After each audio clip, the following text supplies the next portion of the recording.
Hello बच्चे, कैसे हैं आप सब। उम्मीद करता हूँ आप सभी अच्छे होंगे। मैं भी सही हूँ। तो आपका स्वागत है ज्ञान पैराडाइज बोकारो में।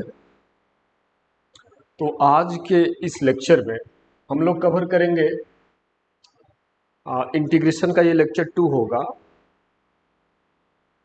इसमें हम कवर करेंगे 18.2 और 18.3 आर डी शर्मा का जो एक्सरसाइज है। तो पर्टिकुलरली 18.2 का कुछ मेन क्वेश्चंस, इसमें से कुछ क्वेश्चंस ये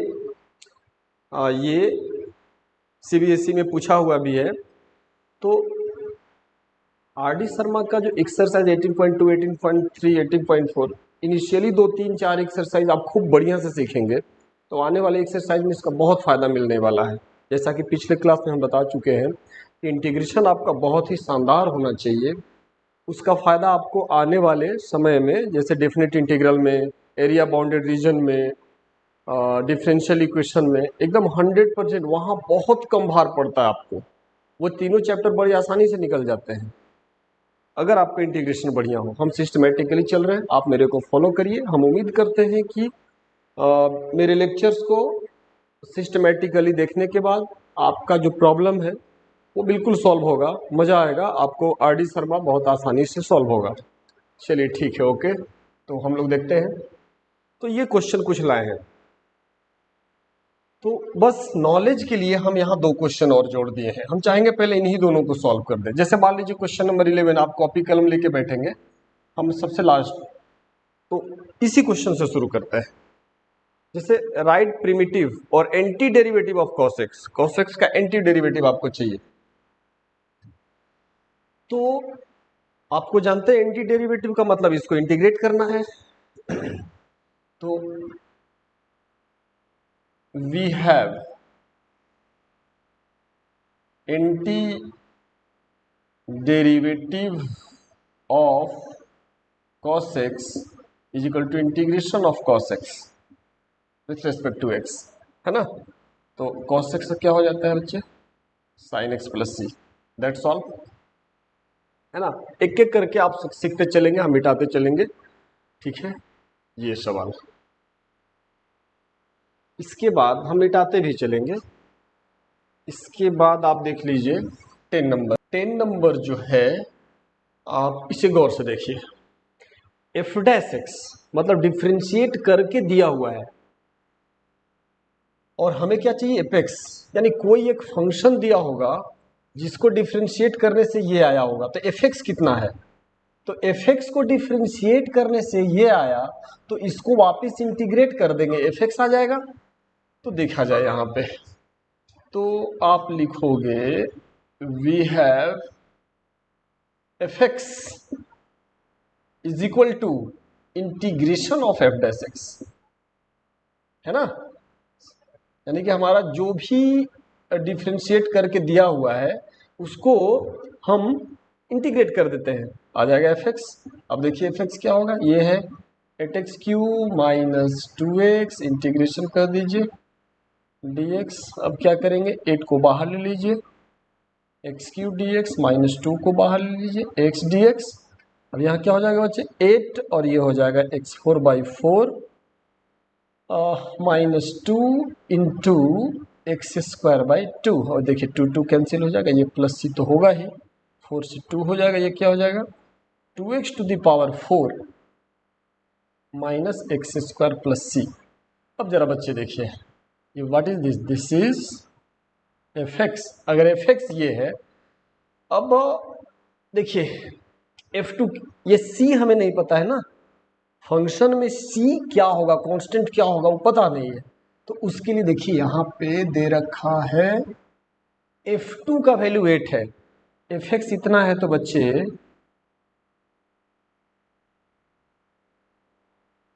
f2 अगर ले लेते हैं तो 2 इंटू 2⁴ माइनस 2² प्लस सी, और ये f2 का वैल्यू अकॉर्डिंग टू क्वेश्चन कितना दे दिया यहाँ पे, 8। अब देखिए 2 2 जा 4, ये 16, ये हो जाएगा 32 minus 4 plus C is equal to 8। इसका मतलब हो जाएगा ये 28 plus C is equal to 8। अब यहाँ से बच्चे c का वैल्यू ये उधर चला जाएगा, 8 minus 28 is equal to minus 20। और इस माइनस 20 को आपको कहाँ रख देना पड़ेगा, ये जो fx है यहाँ रख देना पड़ेगा। देयरफॉर हम यहाँ लिख देते हैं, therefore fx is equal to, कहाँ गया भाई, fx is equal to 2x to the power 4 minus X square और प्लस c, मतलब plus minus 20। Finally 2x to the power 4 minus X square minus 20 and this is your answer of this question. हाँ, अब हम 1 से उठाते हैं एकदम ये बेसिक लेक्चर, क्योंकि इंटीग्रेशन का जो लेक्चर नंबर 1 था उसमें इंट्रोडक्शन में और कुछ बेसिक चीज़ों को समझाने में ज़्यादा चला गया, 18.1 ही उसमें कवर कर पाए थे। देखिए इसका फर्स्ट सवाल अभी बेसिक। अच्छा एक चीज़ और बता दें आपको, आने वाले एक्सरसाइज में देखिए एक्सरसाइज वाइज चलने का मतलब जो आर.डी. शर्मा की किताबों में जैसे जैसे दिया उस हिसाब से चल रहा है, उसी के कॉन्सेप्ट के अकॉर्डिंग। तो एनसीईआरटी में अगर आप देखेंगे ना तो 12 एक्सरसाइज में पूरा खत्म कर दिया है, तो उसमें एक एक बात को नहीं चला गया है एनसीईआरटी में। इसमें है कि हर एक जितना वैरायटी हो सकता है, तो अगर आप इसको कवर कर लेते हैं आर.डी. शर्मा वाली बुक को, तो इंटीग्रेशन आपका एनसीईआरटी तो आपको बड़ी आसानी से बनने वाला है। तो और अगर आप एनसीईआरटी 12 एक्सरसाइज बनाते हैं तो गारंटी नहीं है कि आर.डी. शर्मा का सब बन जाए, क्योंकि एनसीईआरटी में मात्र 12 एक्सरसाइजेज है, इसमें 32 एक्सरसाइज है। तो आप सोच सकते हैं कि कितना ह्यूज वेराइटी ऑफ क्वेश्चन है। तो पहले हमें, मेरे हिसाब से पहले इसको कर लेना चाहिए एंड देन एनसीईआरटी को रिवीजन के तौर पे करना चाहिए। ठीक है, तो देखते हैं 1। तो ये इंटीग्रेशन है 3x into root X plus 4 root X plus 5 dx। पहले तो आप सेपरेट कर लें, u plus v plus w इस टाइप का है, तो इंटीग्रेशन ऑफ ये 3 और x का पावर, देखिए यहाँ x का पावर 1 है, यहाँ रूट एक्स है, इसका मतलब x और x का पावर 1/2 है ना। तो इसको हम x का पावर 1 प्लस 1/2 एक्सपोनेंट अप्लाई कर दिए, x का पावर 3/2 हो जाएगा, तो 3x टू द पावर 3/2 हो गया, plus 4x to the power ये 1/2 है और प्लस 5 ये dx हो गया। ठीक है, अब इससे अलग तो 3 को बाहर कर लीजिए, integration x to the power 3/2 dx plus 4 को बाहर कर लीजिए, integral x to the power 2 dx plus 5 को बाहर कर लेते हैं, इंटीग्रल dx।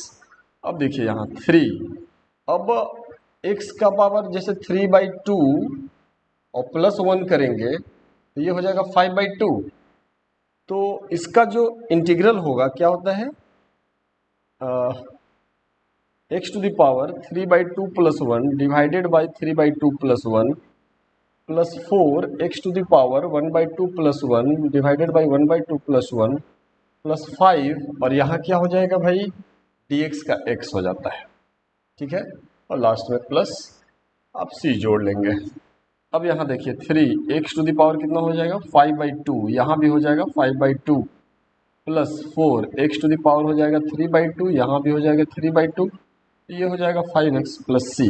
थोड़ा और इसको अरेंज कर ले तो ये ऊपर चला जाएगा, 3 2 6/5 x to the power 5/2 plus ये हो जाएगा 8/3 x टू द पावर 3/2, ये 2 ऊपर चला जाएगा, जैसे 4 है ना, इंटू 2/3 8/3 हो जाएगा, है ना, और plus 5x plus 3 and 5x plus c and this is your answer. ये बहुत ही बेसिक है, तो धीरे धीरे हम आगे बढ़ रहे हैं, आप नोट करते चले जाएंगे, सीखते चले जाएंगे। ओके, क्योंकि वीडियो शॉर्ट होना चाहिए, ज़्यादा लंबा भी नहीं होना चाहिए, सब कुछ ध्यान रखना पड़ता है। सेकेंड आप देखिए, सेकेंड है integral root X plus 1/√x का होल स्क्वायर है। तो इसे आप करेंगे a स्क्वायर करेंगे, b स्क्वायर करेंगे, जैसे देखिए ये हो गया a स्क्वायर, ये हो गया b स्क्वायर प्लस 2 इंटू ए इंटू बी, ये हो गया इंटीग्रल इसका dx, है ना। a प्लस बी का होल स्क्वायर पहले एक्सपेंड कर देंगे, उसके बाद है ना ये कैंसिल हो गया। और यहाँ आप देखेंगे तो रूट एक्स का स्क्वायर है, स्क्वायर से रूट टेंजल एक्स बच जाएगा सिर्फ, तो एक्स बच गया प्लस ये 1/x बच गया और प्लस लास्ट में 2 बच गया, है ना।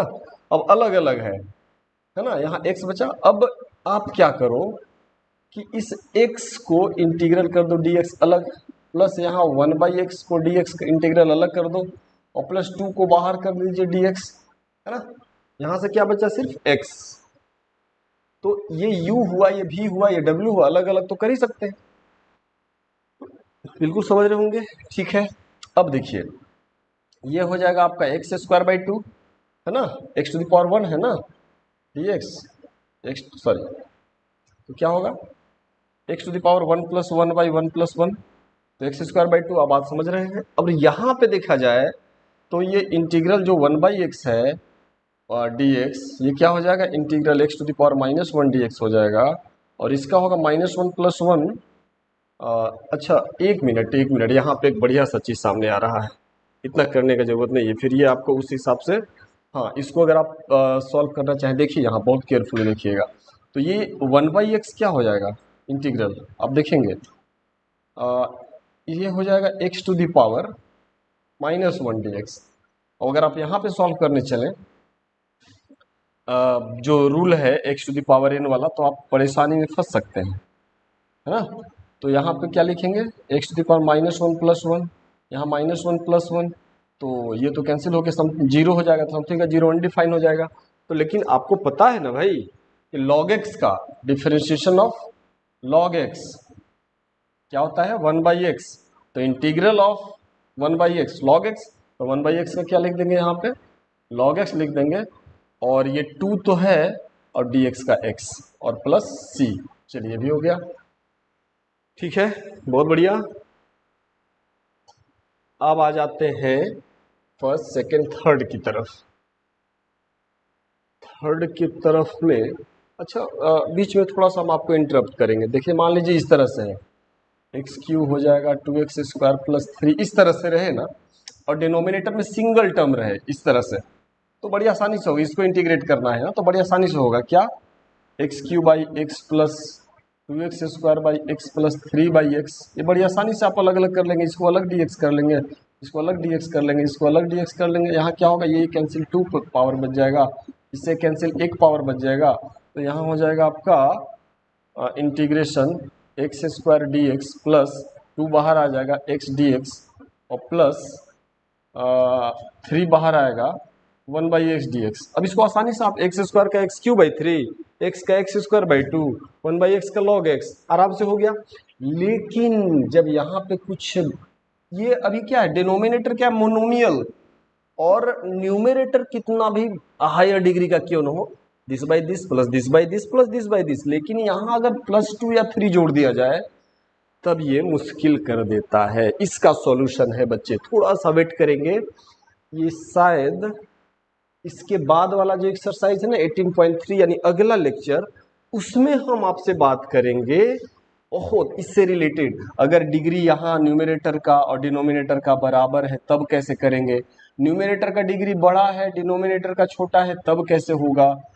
हाँ यहाँ पे कंडीशन है कि यहाँ मल्टीनोमियल यानी बाइनोमियल ट्राइनोमियल इस तरह से रहना चाहिए, मोनोमियल में तो कोई टेंशन ही नहीं था, जैसा कि आपने इसके पहले देखा है ना। तो इससे रिलेटेड बहुत सारे क्वेश्चन आते हैं और बहुत ही मुश्किल पैदा कर देते हैं, तो हम अगले लेक्चर में देख लेंगे। फिलहाल आइए जो यहाँ पे हमारा दिया हुआ है, ठीक है ना। अब देखिए यहाँ पे न्यूमरेटर का डिग्री ज़्यादा है लेकिन ये फैक्टराइजेबल है।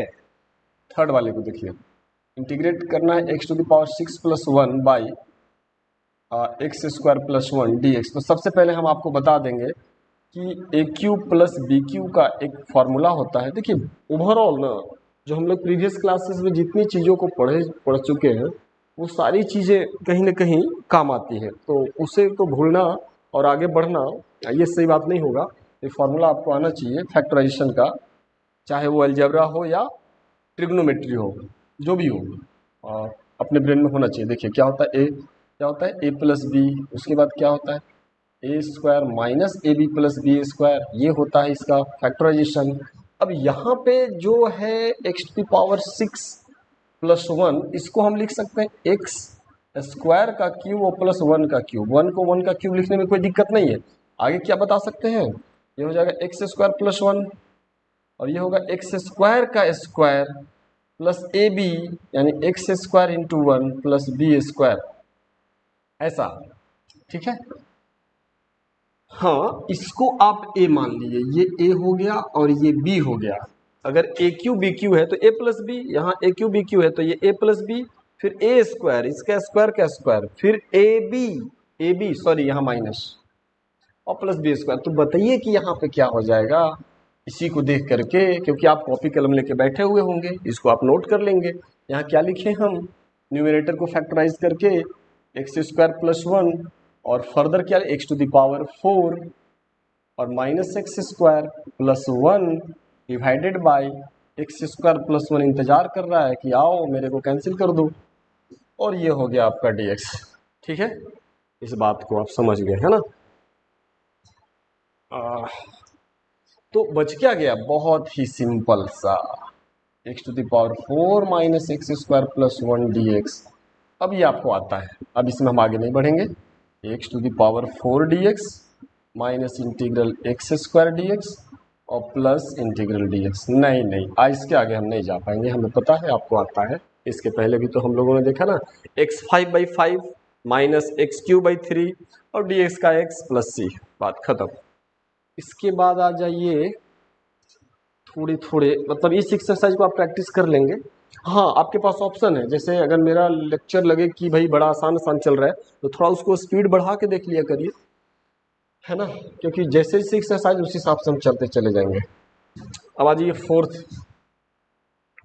फोर्थ क्वेश्चन बोलता है इंटीग्रेट करिए 2x to the power 4 plus 7x cube plus 6x square divided by X square plus 2x, यहाँ हो गया dx। तो हाँ कॉमन लेना और कैंसिल करना मैथमेटिक्स का ये बहुत इंपॉर्टेंट फंडा है। तो यहाँ डायरेक्ट इंटीग्रेशन करने के बजाय यहाँ हम लोगों को देखना चाहिए कि क्या कुछ कॉमन है। तो हाँ भाई, न्यूमरेटर में एक्स स्क्वायर कॉमन है, लेकिन एक्स स्क्वायर कॉमन लेना अच्छा नहीं होगा। डिनोमिनेटर में तो एक्स ही कॉमन है ना, तो आप ऐसा करिए एक्स ही कॉमन ले लीजिए। 2x cube 7x square sorry हाँ और फिर 6x, और यहाँ अगर आप x कॉमन लेते तो क्या बचेगा x प्लस 2, ऐसा बचा ना। तो इस तरह से अब क्या करें भाई, अब क्या इसको फैक्टराइज करना इतना जल्दी आसान नहीं है। हाँ तो आप ये कुछ चीज़ों को ना आप, हालांकि हम अगले लेक्चर में इससे बहुत वैरायटी का क्वेश्चन आता है। उनमें से एक वैरायटी ये है कि अगर डिग्री ऑफ न्यूमरेटर ज़्यादा हो, एकदम कॉमन सा रूल है, आप एकदम इंटीग्रेशन टफ क्यों है। अब देखिए ना, इसका कोई डायरेक्ट कोई फार्मूला है, u/v तो है, कोई फार्मूला नहीं, जबकि डिफरेंशिएशन में ऐसा होता था u/v अलग अलग कर लेते, आंख बंद करके भाग जाते थे। लेकिन अब इसको ट्रांसफॉर्म करना पड़ेगा, कहाँ, जो हम लोग फार्मूला सीखे हैं 18 फार्मूले, कहीं ना कहीं उनके पास जाना पड़ेगा और तब उसका आंसर, यानी ट्रांसफॉर्मेशन खोज रहा है।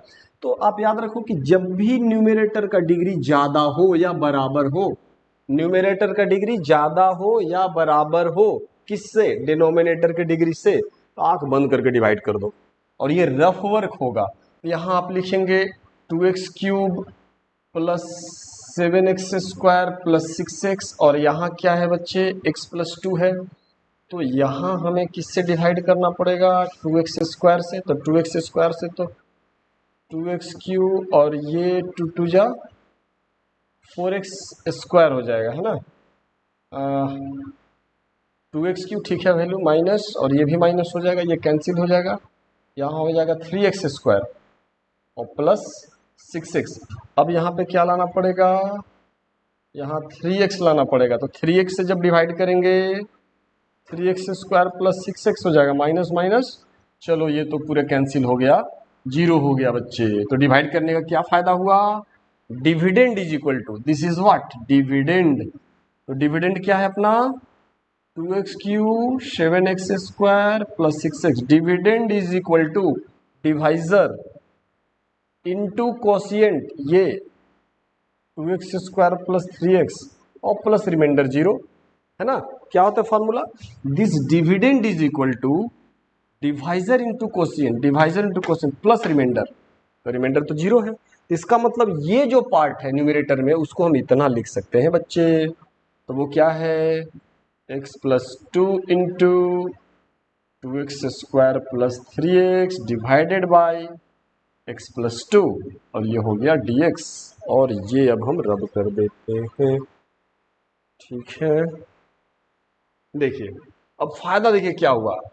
हाँ, क्या मतलब जो लग रहा था कि बड़ा मुश्किल है, तो अपने दिमाग में ये चीज डाल दीजिए कि जब भी पोलिनोमियल फंक्शन हो, न्यूमरेटर का डिग्री ज्यादा हो, डिनोमिनेटर से ज्यादा या बराबर हो, न्यूमरेटर का डिग्री ज्यादा हो या इक्वल हो, डिनोमिनेटर की डिग्री से डिवाइड कर दो।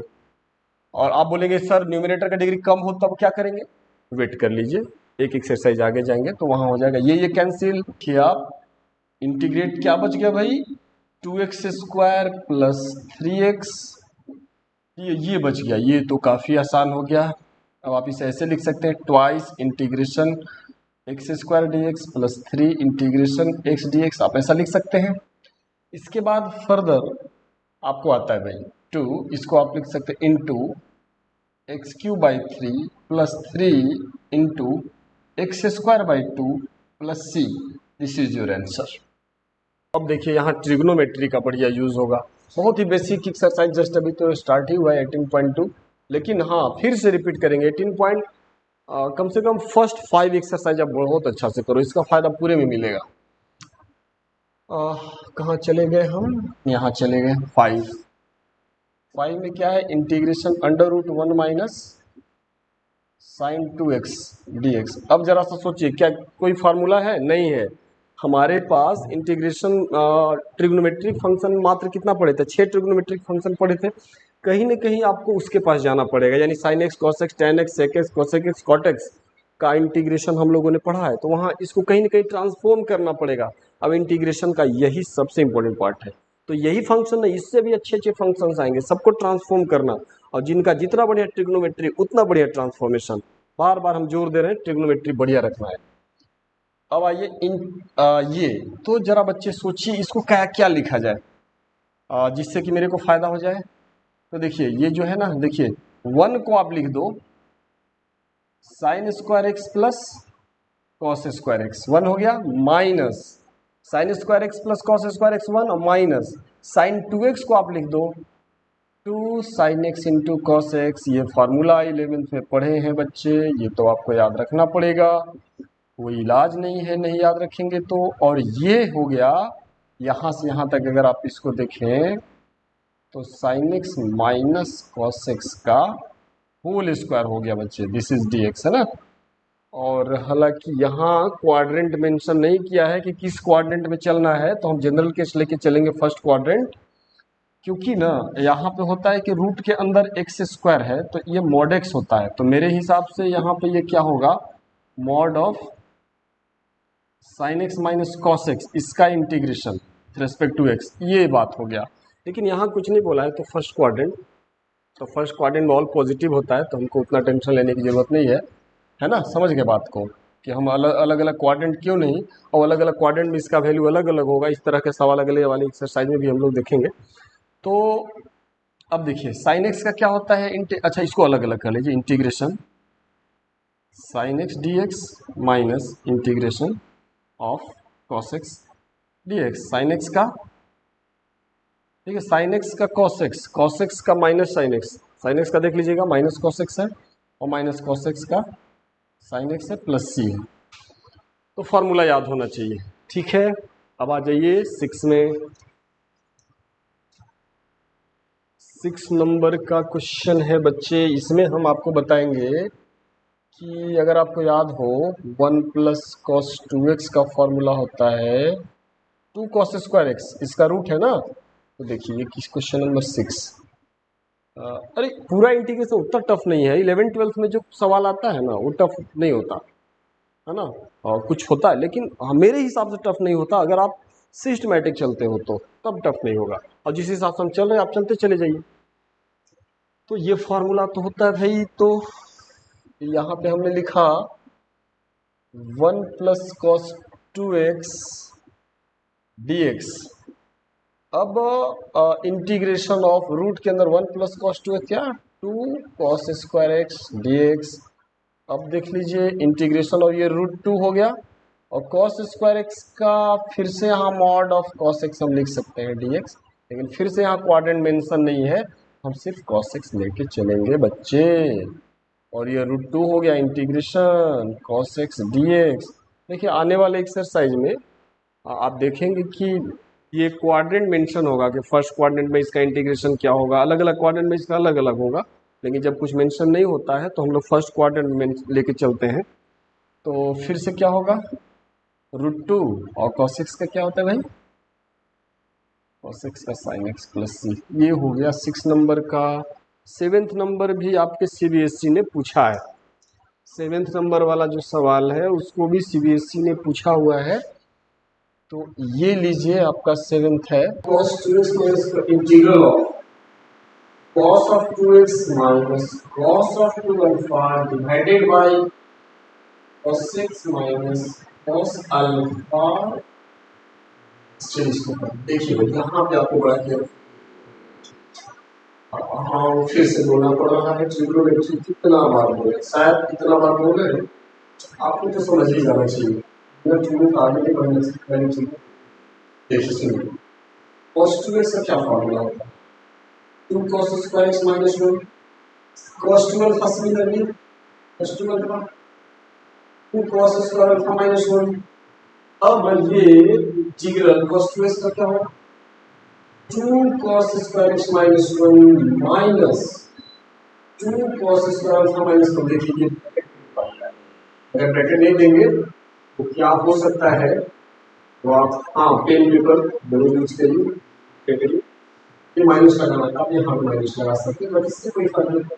हाँ माइनस कंपल्सरी है, ब्रैकेट हटेगा हो जाएगा सावधान cos x minus cos alpha dx। आगे क्या होगा integration 2 cos square x minus 1 minus 2 cos square alpha plus 1, और ये प्लस 1 माइनस 1 कैंसिल हो गया बच्चे, और ये हो जाएगा cos x minus cos alpha. अब देखिए यहाँ देखिए 2 दोनों जगह कॉमन है, तो 2 को बाहर ले सकते हैं, तो 2 cos square x minus cos square alpha divided by cos x minus cos alpha ये सब यहाँ भी छूट गया था इंटीग्रेशन। अब देखिए ये a square minus b square, बड़ा सिंपल सा बात है, 2 को बाहर भी रख सकते हैं, क्या होगा cos x plus cos alpha और cos x minus cos alpha divided by cos x minus cos alpha. अब ये cos x minus cos alpha cos x minus cos alpha चला गया, दिस इज व्हाट dx है ना। बचा क्या बच्चे, तो इंटीग्रल 2 को बाहर ही कर लेते, ठीक है ना, cos x plus cos alpha ये रहा dx, ठीक है। अब इस 2 को आप बाहर छोड़ दीजिए और cos x का एक मिनट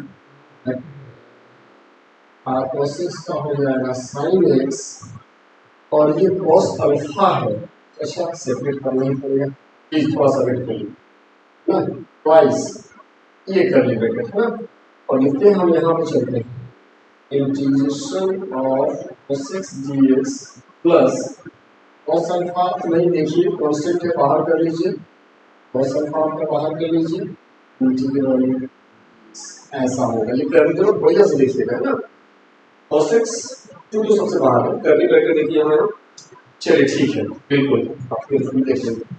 अच्छा नेक्स्ट स्टेप पर ट्वाइस तो बाहर है, और cos x का क्या हो जाएगा बच्चे sin x और प्लस और cos अल्फा तो है ही, और dx का into x plus c last में जोड़ दीजिए, आप चाहे तो 2 को मल्टीप्लाई करके लिख सकते हैं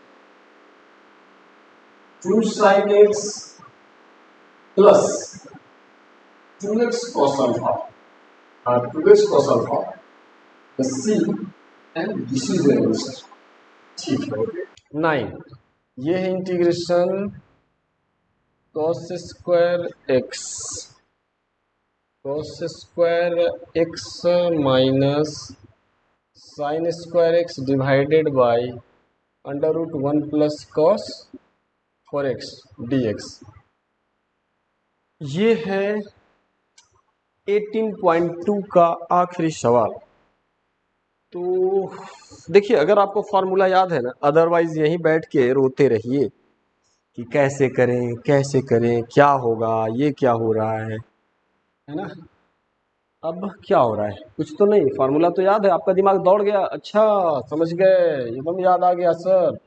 तो इसका तो सर एक फार्मूला होता है ये देखिए cos 2x का फार्मूला होता है cos square x minus sine square x. हाँ सर याद आ गया। और ये अभी भी बताए थे ना, 1 plus cos x 2 cos square x. अरे भाई 1 plus cos 2x 2 cos square x. देखिए यहाँ एंगल है 2x, यहाँ हो जाता है x, अगर यहाँ होगा 4 तो यहाँ होगा 2, यहाँ होगा 8 तो यहाँ होगा 4, यानी यहाँ होगा उसका आधा होगा। हाँ सर समझ गए। तो ठीक है, मैंने कब बोला नहीं समझा। ये लीजिए, अब यहाँ पे ये तो cos 2x हो ही गया, ये आप √2 ऐसे ही छोड़ दे। और ये देखिए फर्स्ट क्वाड्रेंट में लेते हुए हम cos 2x लिख दें, स्क्वायर से रूट कैंसिल। हाँ सर लिखिए ना, ये कैंसिल। अरे भाई ये तो क्या हो गया भाई, ये तो 1/√2 हो गया और सिर्फ dx हो गया। हाँ सर इसमें क्या बुराई है, नहीं भाई कोई बुराई नहीं है। और सॉरी 1/√2 और dx का x प्लस c, ये खत्म हो गया। सर 18.2 का तो सब सवाल अब बन रहा है। हाँ भाई मैंने बोला था ना बनेगा। ठीक है बन रहा है तो अच्छी बात है। तो सर 18.3 अभी ये बता दीजिए, अभी ये बता दें। चलिए ठीक है, बड़ी आसान एक्सरसाइज है, लीजिए बता ही देते हैं। देखिए अंतर क्या है, समझिए बात को। अभी अभी हम लोगों ने 18.1 और 18.2 पिछले 2 लेक्चर में कवर किया है। तो इन दोनों से हटके 18.3 में क्या है, बहुत ही इंपॉर्टेंट बात। बच्चे अगर ऐसा रहे, देखिए तो जैसे समझिएगा, इसमें क्या है, आप जैसे इंटीग्रेशन दे दिया sine X plus B dx। देखिए समझिए क्या अंतर है, हम बस वो छोटा सा ट्रिक बताने वाले हैं। आप घर में जाके बोलेंगे ये सर 18.3 तो ऐसे ही बन गया, बनेगा ही बनेगा। तो क्या रहेगा, यहां देखिए, ये इस पार्ट को देखिए। अब तक क्या था, इंटीग्रेशन साइन एक्स dx था, और इस x की जगह पे क्या ला रहा है, एक्स प्लस बी, कोई लीनियर, जैसे integration of sine 2x plus 3 डाल दिया है ना, या dx, या integration of 1/x plus B dx। जैसे अरे भाई log x, समझ गए मतलब। फिर से 1 मिनट, ठीक है, हम यहाँ पे लिख दें इंटीग्रेशन ऑफ, यहाँ पे x प्लस बी दे दे dx, या इंटीग्रेशन ऑफ आपको sec square X plus B दे दे dx। तो देखिए होता क्या है, आप इसको डायरेक्ट या तो पुट करिए, नहीं तो डायरेक्ट याद रखिए, इस ट्रिक को याद रखिए। देखिए यहाँ लीनियर होना चाहिए, तो साइन एक्स का क्या होता था, माइनस कॉस एक्स। तो इस पूरे को एक्स मान लीजिए, यहाँ पे क्या एक्स प्लस बी और प्लस सी, ठीक है ना। और जो एक्स का जो कोफिशिएंट है ना, एक्स का जो कोफिशिएंट है उससे डिवाइड कर, है ना। अब यहाँ अगर इंटीग्रेशन रहता 1/x dx तो आप लिखते log x। हाँ सर लिख देते। तो अगर इसी x के जगह लीनियर, x के जगह ये इस तरह का कुछ आ रहा है, इंटीग्रेशन 1/ यहाँ दे देंगे 2x प्लस 3 दे दे dx, तब क्या करेंगे सर, सर लिख देंगे ना log 2x प्लस 3। अभी तो आपने बोला कि अगर यहाँ x की जगह कोई लीनियर फंक्शन हो तो आप x जैसा ही ट्रीट करें। हाँ लेकिन एक अंतर है कि x का जो कोफिशिएंट है उससे डिवाइड कर दिया करिए, आंसर आ जाएगा। अच्छा सर अब तो लगता है समझ रहे हैं। अच्छा यहाँ देखिए, अगर सेक स्क्वायर एक्स dx है sec square X D X है, ठीक ना। तो tan x का डिफ्रेंशिएशन सेक स्क्वायर, तो सेक स्क्वायर का tan x। लेकिन बच्चे अब यहाँ पे क्या है, x नहीं है, x की जगह कोई लीनियर है, तो क्या लिखेंगे, सेक स्क्वायर का tan x ही लिखेंगे और प्लस c, और जो x का कोफिशिएंट है a उससे डिवाइड कर देंगे। हाँ सर, लगता है कि समझ गए बच्चे, यही बेसिक अंतर है। अब मान लीजिए कि यहाँ पे अगर ऐसा होता, इसके जगह पे -2x प्लस बी होता, तो यहाँ क्या लिखते आप, -2x प्लस बी, और जो x का कोफिशिएंट है -2 से डिवाइड करना पड़ता। हाँ सर, ये तो और बढ़िया एग्जाम्पल था। ठीक है, अब तो समझ गए। तो यही अंतर है आपका 18.12 और 3 में। एक नया चीज सिखाने का प्रयास किया गया है। अच्छा, आप बोलेंगे कि सर ये तो आप रटवा दिए कि x का कोफिशिएंट है उससे ये कर दो, सर समझाइए तो कैसे होता है। ठीक है, ये लीजिए, इसका आंसर ये है कि आप क्या करो, पुट कर दो। क्या पुट कर दो, ये सब्स्टिट्यूशन मेथड आप बोल सकते हैं कि इस फंक्शन को एक्स प्लस बी को क्या पुट कर दीजिए, आप टी पुट कर दीजिए, टी पुट करिए। ठीक है, अब दोनों तरफ डिफ्रेंशिएट कर सकते हैं, दोनों तरफ जोड़ सकते हैं, दोनों तरफ घटा सकते हैं, दोनों तरफ माइनस मल्टीप्लाई जो करना है दोनों तरफ कर सकते हैं। तो हम दोनों तरफ डिफ्रेंशिएट कर रहे हैं विथ रिस्पेक्ट टू एक्स, तो a का a हो गया और dx बाई डी एक्स 1 हो जाएगा और प्लस कांस्टेंट का 0 हो जाएगा। डिफ्रेंशिएट कर दिए हम, a का तो a ही रहेगा, x का 1 हो गया और कांस्टेंट का डिफरेंशिएशन 0 हो गया, और ये dt बाई डी एक्स हो जाएगा बच्चे। तो यहां से जरा देखिए तो क्रॉस करिए, तो a dx is equal to D T, इसका मतलब D X is equal to D T by A. अब आ जाइए यहाँ, अब मेरा क्या होगा, ये साइन एक्स प्लस बी को आपने क्या माना है, टी, टी मान लिया, बहुत अच्छा। तो डी एक्स की जगह क्या आ गया भाई, डी टी बाई ए, आया ना ए, तो आप क्या लिया 1 बाई ए बाहर कर लीजिए, और यहाँ क्या आया, sine T D T 1 by A, और साइन एक्स का क्या होता है, minus cos X plus C. अरे भाई, साइन एक्स का एक्स के रेस्पेक्ट में माइनस कॉस एक्स, तो साइन टी का टी के रेस्पेक्ट में माइनस कॉस टी, और बच्चे 1 बाई ए, और ये माइनस को हम यहाँ भी लिख सकते हैं, और कॉस टी की जगह क्या डाल दें, टी हमने किसको माना था, ए एक्स प्लस बी प्लस सी। अब आप जरा देखिएगा कि जो इसके पहले हमने बताया था, क्या वो अलग था, वो यही था। ठीक है, तो इस तरह से आप अगले एक्सरसाइज को सॉल्व करिएगा 18.3। एकदम यही छोटा सा डिफरेंस है, सब्स्टिट्यूशन करके भी, और नहीं तो डायरेक्ट जो बताए आप ट्राई करिएगा, आपसे बनेगा। तो भाई बहुत मेहनत किया, आपको भी लगा होगा, तो थोड़ा अपने दोस्तों में इसको सब्सक्राइब करिए, लाइक करिए, बेल आइकन को दबाइए। चलिए, इसके साथ ही हम अपना ये वीडियो ख़त्म करते हैं। ठीक है, थैंक यू।